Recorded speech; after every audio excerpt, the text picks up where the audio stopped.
नमस्कार, बहुत बहुत स्वागत आपका नारी टीवी पर। मैं हूं आपके साथ पारुल। स्पॉटलाइट देख रहे हैं आप और आज बात करेंगे उत्तर प्रदेश में योगी का पैगाम, सपा का संग्राम।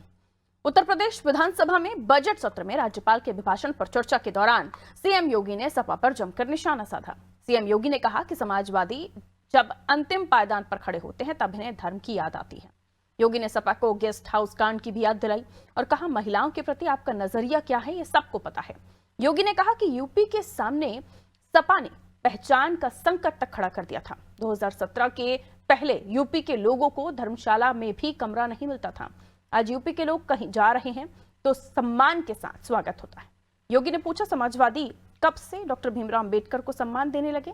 सपा ने तो कन्नौज में उनके नाम पर बने मेडिकल कॉलेज का नाम ही बदल दिया था। योगी ने कहा, महाकुंभ में जिसने जो तलाशा वो उसे मिला।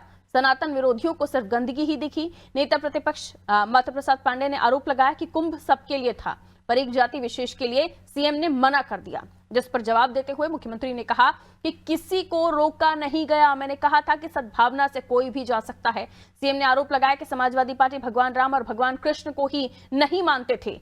समाजवादी भगवान राम कृष्ण के अस्तित्व को नकारना, डॉक्टर लोहिया के विचारों को भी नकारना, सीएम योगी का ये बयान एक बड़ा इशारा दे रहा है। क्या महाकुंभ के बाद अब सरकार मथुरा मुद्दे पर फोकस करेगी? आज की चर्चा इन्हीं सवालों के इर्द गिर्द हम करेंगे। पहले सीएम योगी आदित्यनाथ का बयान और कुछ और प्रतिक्रियाएं।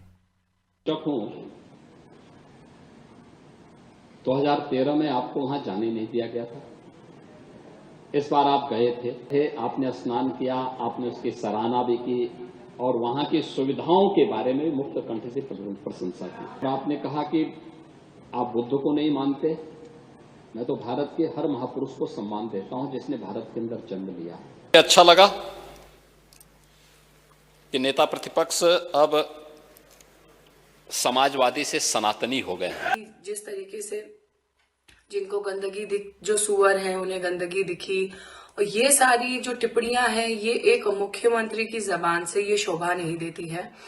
जो भी ये लिख करके मुख्यमंत्री जी से बुलवा रहा है, मैं उनसे निवेदन करती हूं कि कृपया करके आप अपनी ये लिखने का लहजा और सोच को सुधारें, क्योंकि आप सिर्फ समाजवादी या समाजवादी पार्टी या उन दूसरे लोगों को नहीं बोल रहे हैं, आप ये सारे श्रद्धालुओं को भी बोल रहे हैं। पिछली बार भी जब महामहिम 24 का भाषण कर रही थी तो पेज 2 पर है, मुझे पूर्ण विश्वास है कि प्रयागराज महाकुंभ 2025 कुशल प्रबंधन और जन सहभागिता की दृष्टि से वैश्विक स्तर पर नवीन कीर्तिमान गढ़ने वाला होगा। ये 24 का है और अब की बार उन्होंने दुख प्रकट किया। क्यों प्रकट किया? आपने इसकी पहले से तैयारी की बात की थी कि हमारे हाथ में आपका 2022 का संकल्प पत्र है। संकल्प पत्र में आपने पृष्ठ 11 पर ये लिखा है, सांस्कृतिक धरोहर विकसित पर्यटन पर हम कुंभ मेला 219 के सफल आयोजन के बाद महाकुंभ 2025 का भव्य आयोजन विश्व स्तरीय सुविधाओं के साथ करेंगे। ये आपके पार्टी का वादा है या आपका संकल्प पत्र है। फिर जब विश्व स्तरीय हुआ, हम बहुत शक इसमें नहीं जाते, लेकिन जब आपने वादा किया था तो इसको और बेहतर बनाना चाहिए था। तो मुख्यमंत्री योगी आदित्यनाथ जब संबोधन दे रहे थे तो उन्होंने ये जिक्र किया कि जिन्हें गंदगी दिखी उनके बारे में भी उन्होंने जिक्र किया। उसके बाद इसी बात को लेकर सपा की भी प्रतिक्रिया सामने आई, लेकिन यहाँ उन्होंने पहले का यूपी और अभी का यूपी इस पर भी बात की कि यहाँ के लोगों को अब सम्मान से देखा जाता है। और इसके अलावा उन्होंने ये भी जिक्र किया कि राम और कृष्ण के अस्तित्व को ये लोग नकारते थे। यानी सीधे तौर पर अब महाकुंभ हम जो है देख रहे हैं कि वो समाप्त होने वाला है, संपन्न होने वाला है, लेकिन इसके इतर महाकुंभ पर सियासत भी बहुत होने लगी है। यानी अब महाकुंभ पर सियासत का जो आरंभ है वो चरम पर है। आइए मिलियन मेहमानों से जो हमारे साथ चर्चा में जुड़ रहे हैं उन्हीं से समझने की कोशिश।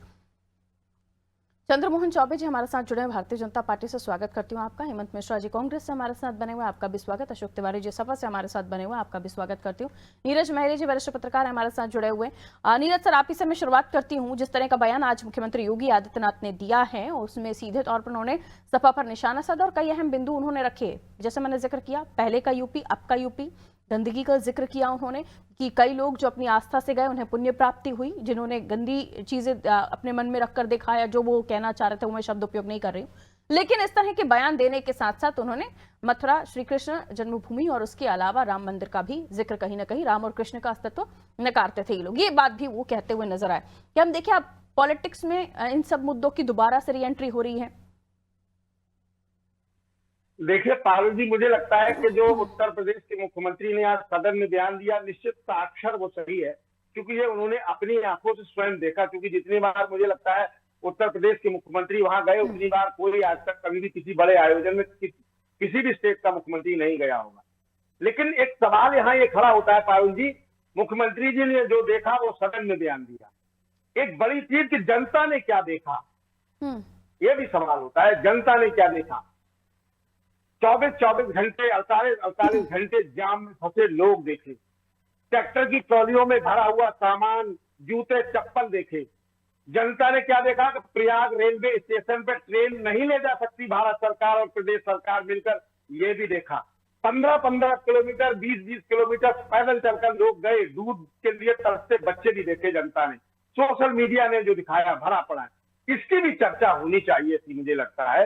अब सवाल एक ये भी बनता है कि अफसरों ने क्या देखा और अफसरों ने क्या दिखाया मुख्यमंत्री जी को, उसकी भी चर्चा होनी चाहिए थी। क्योंकि जो कुछ चर्चा मुख्यमंत्री जी ने की, निश्चित रूप से उन्होंने स्वयं जाके देखा और जो कुछ देखा साक्षर सही कहा। लेकिन ये चीजें भी देखी गई हैं, भीड़, जाम, माइक से चिल्लाते अफसर कि आप वापस लौट जाए, में ये भी जनता ने देखा, इसकी भी चर्चा होनी चाहिए थी। पारुल जी, इस पर चर्चा रही और मुझे लगता है कुंभ आस्था का विषय है, इस पर राजनीति नहीं होनी चाहिए। हालांकि कल परसों सदन में पल्लवी पटेल जी ने भी ये बात कही थी कि आपने राजनीति की शुरुआत की, कैबिनेट की वहां बैठक करके और स्नान करा के राजनीति की शुरुआत की, इस पर भी चर्चा होनी चाहिए थी। जी पारुल जी, बिल्कुल।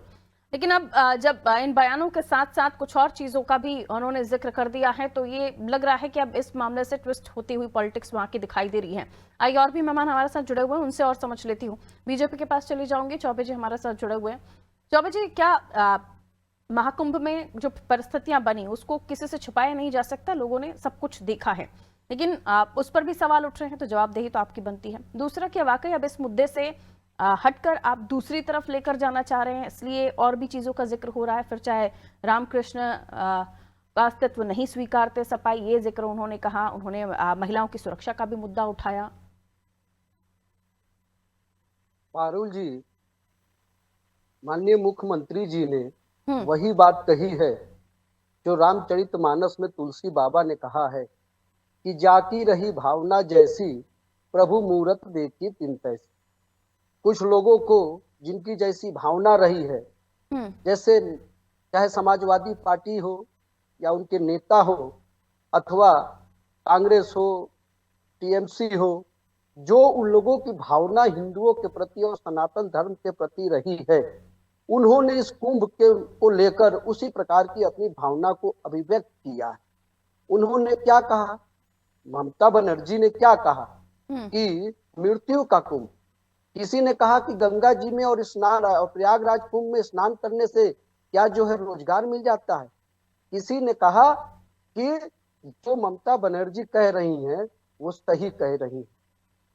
पारुल जी, किसने कहा कि मृत्यु कुंभ, क्यों कहा, किस लिए कहा, उनका क्या उद्देश्य है? कई बयान हुए हैं, वो मामले पर चर्चा भी की, कुंभ फालतू है, ये भी कहा। लालू जी ने कई सारे ऐसे बयान सामने आए हैं। जी पारुल जी, इन लोगों में ये जितने ये बैठे हैं, मतलब नीरज जी को छोड़कर ये दोनों लोग जो बैठे हैं, चाहे कांग्रेस के बैठे हो अथवा समाजवादी पार्टी के बैठे हैं, इन दोनों में हिम्मत है कि ये मक्का मदीना में हज के समय में जब लोग वहां गए थे, वहां भगदड़ हुआ था, तो क्या बंगाल के लोगों की मृत्यु नहीं हुई थी? क्या उत्तर प्रदेश के लोगों की मृत्यु उस हादसे में नहीं हुई थी? ठीक। तो क्या इन लोगों ने कभी उसको कहा कि ये हज जो है वो मृत्यु का हज है? या कभी उर्स पर सुन लीजिए, कभी उर्स पे घटना घटित होता है तो क्या इन लोगों ने उसको मृत्यु का उर्स कहा है? कभी मस्जिद में, कभी इस तरह की घटना घटित हुई के बाद मथुरा ले जाएंगे। देखिए पारुल जी, मथुरा में क्यों नहीं जाएंगे? हम पूरे भारतवर्ष में जाएंगे, हम सनातनी हैं, पूरा भारतवर्ष हमारा है, हम चारों धाम जाएंगे, हम जो है 56 जो शक्तिपीठ है वहां जाएंगे, हम तो हर जगह जाएंगे। हाँ, वो लोग नहीं जाएंगे जो सनातन धर्म से जुड़ते हैं। आ गई आपकी बात सर। अब मैं हेमंत जी की तरफ जा रही हूँ आप ही की बातों को लेकर। चाहे ठीक उनके है, धार्मिक स्थलों पर जाकी रही भावना जैसी, जिसे जो दिखा उसने वो देखा, ये कहना है बीजेपी का। और बाकी मुद्दों पर भी वो प्रतिक्रिया देते हुए नजर आ रहे हैं कि हर समय पर महाकुंभ को लेकर ऐसी बातें कही गई जिसका जो सनातन धर्म से ताल्लुक रखने वाले लोग हैं उनमें से कई को पसंद नहीं आया। हेमंत जी अनम्यूट कर लीजिए सर। अनादि टीवी के सभी दर्शकों को मेरा नमस्कार, सभी पैनलिस्ट को मेरा नमस्कार। सबसे पहले तो मैं चौबे जी की बात का ही जवाब दे दूं, मृत्यु पर राजनीति करना किसी भी प्रकार से उचित नहीं होता है, ये मैं भी मानता हूं, कई बार इस डिबेट तो मैं कह भी चुका हूं। लेकिन अगर कोई घटना घटित होती है और उस घटना के संबंध में अगर मैं या पार्टी या विपक्ष उसकी अव्यवस्थाओं को इंगित करते हुए, अव्यवस्थाओं को बताते हुए अगर प्रश्न उठाता है तो वो सनातन विरोधी नहीं होता है। क्योंकि सनातन का प्रमाण पत्र आपने बांटना प्रारंभ कर दिया तो वो प्रमाण पत्र की जरूरत शायद किसी को नहीं है। मैं आपको बताना चाहूंगा कि इसके लिए थोड़े अध्ययन की आवश्यकता पड़ती है। सनातन का पहले मतलब समझिए कि क्या है। सनातन का मतलब है कि जिसका आदि है, जिसका ना कभी अंत है, एक शाश्वत चलने वाली प्रक्रिया है। आप लोग उसको दूषित कृपया ना करें। सनातन के संबंध में जितनी जिसकी आस्था है, हो सकता है कि 60 करोड़ लोग वहां पहुंचे, बाकी लोग जो नहीं पहुंच पाए, क्या आप उनको सनातन धर्म के संबंध में नहीं मानते? ऐसी विचारधारा एक राजनेता की नहीं होनी चाहिए और साथ साथ ऐसे व्यक्तित्व की जो उसके साथ साथ एक सन्यासी प्रवृत्ति से भी व्यक्ति जुड़े हुए हों, उनको कभी इस तरीके पर प्रश्न चिन्ह नहीं लगाना चाहिए। दूसरी बात मैं कहना चाहूंगा कि अभी आपने कहा कि साहब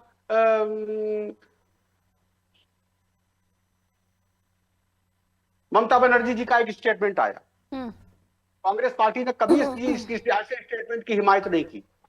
देखिए, विपक्ष का कार्य है आपकी अव्यवस्थाओं को, आपकी नाकामयाबियों को सामने, जनता के सामने लाना। जनता ने वो देखा। अभी मारे साहब ने एक बात कही, मुझे बहुत अच्छी लगी आज। उन्होंने कहा कि जनता ने क्या देखा वो उसने अपने यूट्यूब पे, अपने व्यूज फेसबुक पे, ट्विटर पे, अन्य तरीके से, जिस तरीके से भी उसको माध्यम उसको आया, उसने उनको सामने दिखाया कि कैसी अव्यवस्थाएं थी। अभी जब गंगा की निर्मलता के ऊपर प्रश्न चिन्ह एनजीटी ने लगाया तो स्टेट की जो प्रदूषण नियंत्रण बोर्ड था उसने उसको मना कर दिया कि साहब वहां तो इस तरीके की कोई भावना नहीं है, कोई गंदगी है ही नहीं। तो मैं कहता हूं कि ये आपसी नूरा कुश्ती में जनता का नुकसान ना हो। और रही बात सनातन में, सनातन के लिए धर्म के साथ साथ उनके कार्यक्षेत्र का भी निर्माण करने की आवश्यकता है, जिसको हमारी सरकार को करना चाहिए। जो हमारे युवा हैं उनको रोजगार की अवसर दें, महंगाई को कम करें। अभी बजट आपने दिया, उस बजट में भी किसी प्रकार का कोई भी फायदा जनता को नहीं हुआ। बजट पर ना जाए, हम भी इसी पर ही रहें, फिर डिटेल हो जाएंगे, लौटूंगी। अशोक जी हमारे साथ जुड़े हुए हैं। अशोक जी, उन्होंने कहा कि धर्मशाला तक नहीं मिलती थी पहले, कन्नौज का भी जिक्र किया उन्होंने कि मेडिकल कॉलेज का नाम बदल दिया, आप अम्बेडकर जी का सम्मान करने की बात करते हैं। इसके अलावा उन्होंने गेस्ट हाउस कांड भी याद दिला दिया। क्या कहेंगे आप? ये तमाम मुद्दे सीधे तौर पर छोड़े गए आप लोगों के ऊपर। देखिए पारुल जी, ये सदन में जो भी बोल रहे हैं योगी आदित्यनाथ जी, जनता तक जा रही है आवाज। ये सब रिकॉर्डिंग में आ रहा है। सामान्य घटना नहीं होती है सदन में बोलना। जिस तरह से बात कर रहे हैं, ये आम सनातनी इससे दुखी होगा, तकलीफ होगी उसको, सदमे में जाएगा वो। आखिर जो श्रद्धा पूर्वक सनातनी गया कुंभ में, अगर मान लीजिए किसी दुर्घटना का शिकार हो गया और वो लाश बन गया एक तरह से, तो उस लाश को गिद्ध की का तुलना कर रहे हैं। गिद्ध वो लाशों पर गिद्ध देख रहे हैं, इस तरह से लाश का अपमान कर रहे हैं। सच्चाई यह है कि सुअर की संख्या दे रहे हैं। क्या केंद्रीय जल प्रदूषण बोर्ड जो है उसने जांच करी, गिद्धों को लाश देखी। उन्होंने लाश का अपमान नहीं किया, उन्होंने गिद्धों से उन लोगों की तुलना की जो उसका विरोध कर रहे थे। उन्होंने लाश को गिद्ध खाएंगे, लाश का अंतिम संस्कार होता है मैम। मैडम लाश का अंतिम नहीं, संस्कार किया जाता है। इसलिए आपने खैर अपने तरीके से समझा उसे, वो इसलिए मैंने करेक्ट कर दिया कि मेरे व्यूवर्स तक गलत संदेश ना जाए। मैं कह रहा हूँ लाश का श्रद्धा पूर्वक, हम आपके व्यूअर मेरी बात सुन रहे हैं, मैं सुन रही हूँ आपके व्यूवर्स। आप सपा प्रवक्ता है ना सर, मैं एंकर हूँ, जो सही चीज है वो बताना मेरा कर्तव्य है। कृपा करके इस अहम मुद्दे पर पारुल जी न बोले आप। अच्छा, मैं ना बोलूं तो कौन बोले? मैं ना बताऊं अपने दर्शकों को तो कौन बताए? आप पत्रकारिता करने लगेंगे? लाश और गिद्ध क्या बात करते हैं सर, कुछ ना, हर कुछ मत बोला कीजिए। वो पुण्यात्माएं थी जो नहीं रही, और उन पुण्यात्माओं का अंतिम आप संस्कार अपनी किया बात जाता कर है। लीजिए। अच्छा, मैं सपा प्रवक्ता नहीं हूँ, सपा प्रवक्ता आप हैं, अपनी बात कर बोलना योगी जी के ऊपर काली पोता है, ये बात बोलना उसके ऊपर। और जहां तक सुअर की बात कर रहे हैं, वो सुअर कह रहे हैं का केंद्रीय जल बोर्ड को जिसने जांच किया उसमें जो है अनियमितताएं पाई गई, उसमें मल पाया गया, क्या सुअर है वो जो जांच करने वाला व्यक्ति सुअर है क्या? सच्चाई ये है, इस तरह की भाषा का प्रयोग योगी आदित्यनाथ जैसे मुख्यमंत्री को व्यक्तिगत रूप से वो होंगे, व्यक्तिगत रूप से करें वो, लेकिन वो मुख्यमंत्री भी हैं उत्तर प्रदेश के, और मुख्यमंत्री को शोभा नहीं देती है बात। मैं इसका दो और पॉइंट इंक्लूड कर लीजिए। अंबेडकर जी के अपमान की बात करता हूँ। अंबेडकर जी के सम्मान आप करते हैं, कन्नौज में मेडिकल कॉलेज का नाम बदल देते हैं, गेस्ट हाउस कांड का भी वो जिक्र करते हैं, इनको भी इंक्लूड कर लीजिए। इस समय जो काम वो कर रहे हैं, इस काम से उनको 27 में वोट नहीं मिलने वाला है, उनका उल्लू सीधा होने वाला नहीं है, वो बौखलाए हुए हैं, बौखलाहट में अनाप शनाप तरीके से बातें कर रहे हैं, तमाम तरह से आप शब्दों का प्रयोग कर रहे हैं, उदारता का प्रयोग कर रहे हैं, अमानवीय शब्दों का प्रयोग कर रहे हैं, इस तरह से बौखला गए हैं। चौबे जी से आपकी बातों का जवाब ले लूं, उसके बाद मैं नीरज जी के पास चले जाऊंगी। वाला 27 में योगी जी को जो तमाशा कौन मारेगा? किसान मारेंगे, नौजवान मारेंगे, प्रदेश की जनता मारेगी, महिलाएं जो कि महंगाई की मार झेल रही है, बेरोजगारी की मार झेल रहा है, दलित जो कि असर हाथ नहीं पा रहा है, और आइए चौबे जी आपकी बातों का जवाब दे रहे हैं, उसके बाद मैं नीरज जी के पास चले जाऊंगी। जवाब देंगे और उन्हें पुरजोर सनातनी जो अपमानित हो रहा है, सनातन धर्म का जो अनुयायी है, जो अपमानित किया जा रहा है कुंभ के मामले में, वो भी उनको जवाब देने वाला है। ठीक सर। और योगी जी कहीं के नहीं रहेंगे। अब रुकना होगा, जवाब ले लूं पूरी तरह से हारने वाले हैं। जी चौबे जी कहिए। नहीं पारुल जी, समाजवादियों को जवाब तो 2014 से मिल रहा है, 2014 में 24 में आपको जवाब दे दिया जनता ने, 24 में तमाचा मारा है आपको, 24 में कितनी सीटें पाए हो, आधे से कम हो गए हो, बुरी हारे हो, अभी भी घमंड नहीं जा रहा है, घमंड नहीं जा रहा है अभी आपका। जी अरे भाई बीच में क्यों बोल रहे हैं? कुछ घमंड कम कर लो, कुछ धरती पर आ जाओ जी। अरे बीच में सुनिए ना, घमंड तो आप में है कि आप हमारी बात नहीं आने दे रहे हैं। आपकी बात आप बोलिए, जनता के पक्ष में बोलिए, जनता के विपक्ष में न बोलिए, अरे आप जनहित में बोलिए, हम सुनेंगे आपकी बात। जनहित में आप बोल रहे थे ना, मिल्कीपुर में हम जनहित में बोल रहे थे। मिल्कीपुर में क्या किया? आपने जबरदस्ती जीता, समय मेरे पास कम है। जीता है, छीना है चुनाव, मिल्कीपुर में जबरदस्ती जीता है आपने। आपने पुलिस का प्रयोग किया है। अशोक जी प्लीज रुकना होगा, अपनी अपनी बात कर लीजिए। नहीं आपकी बात बीच में मैं बोल रहा था क्या? अगर मैं बीच में बोलना शुरू कर दूंगा ठीक है Chaube ji, come to the point. Chaube ji come to the point. ये पॉइंट पे रहना नहीं चाहते ना, आप अपनी बात रखिए। जनता इनको सबक सिखा रही है। सवाल उन्होंने रख दिया आपके सामने, आप जवाब दीजिए। और हम जवाब दे रहे थे ना, लेकिन जैसे इनके नेता हैं बिना सिर पैर की बात करते, वैसे ये भी बीच में फांस जाते हैं। इन लोगों को बीच में फांदने की आदत है, और जनता इनको उतनी ही तेजी से कुंभ का जिक्र वो कर रहे हैं सर, बार बार उस पर जवाब दीजिए। कुंभ का ये क्या जिक्र करेंगे? कुंभ का जिक्र ये वो लोग क्या करेंगे? इन लोग की सनातन धर्म में आस्था है क्या? इनके नेता सनातन धर्म को दिन रात गाली। सर्टिफिकेट दोगे क्या? आप सर्टिफिकेट दोगे हमको? हम कितने सनातनी हैं ये आप जानते हो? आपको कुछ पता नहीं है, एबीसीडी नहीं जानते हो आप। हम कितने सनातनी हैं? हमें सनातन का तुम सर्टिफिकेट देने वाले हो क्या? राम भक्तों पर आपने ठेका ले लिया है सनातन का? भाजपा ने ठेका ले लिया है क्या? तुम्हारा कॉन्ट्रैक्ट हो गया है क्या सनातन होने का? वो समर्थन भी तो नहीं करते उनका, जो महाकुंभ को मृत्यु कुंभ कहते हैं। अशोक जी समर्थन करते हैं ये, फिर आप समर्थन क्यों करते हैं जब आप सनातनी हैं? तो इन्होंने हाँ में हाँ मिला। अरे भाई सनातन का पश्चिम बंगाल में तो फिर क्यों आप समर्थन करते हैं? आप कहते हैं गलत नहीं है वो बात, वो सूची में शामिल नहीं किए गए। पश्चिम बंगाल में जो तो मृत्यु कुंभ हो गया, महाकुंभ सूची में शामिल नहीं किए गए। हर चीज को मान सकते हैं, लेकिन ये शब्द जो हम उपयोग कर रहे हैं वो गलत है, और उसका बिल्कुल भी साथ नहीं देना चाहिए आप लोगों ने कहा कि मैं सम्मान करती हूँ सनातन का, ममता बनर्जी ने कहा सम्मान कर दिया शासन का, उद्योग परिषदों में कहा कि मृत्यु हो गया वहां पर, इसलिए मृत्यु वो शासन पर व्यवस्थाओं पर सवाल उठा देती, शायद किसी को इतना नहीं प्रॉब्लम होता, लेकिन महाकुंभ को मृत्यु कुंभ कहना और फिर आप लोगों का समर्थन कर देना, ये गलत हो जाता है। जो मौतें हुई है सूची में शामिल तक नहीं की गई है उत्तर प्रदेश में। तो व्यवस्थाओं पर सवाल उठाइए, प्रशासनिक अधिकारियों पर सवाल उठाइए, मृत्यु कुंभ कहेंगे तो गलत होगा ना सर। इसी बात को उन्होंने कहा है,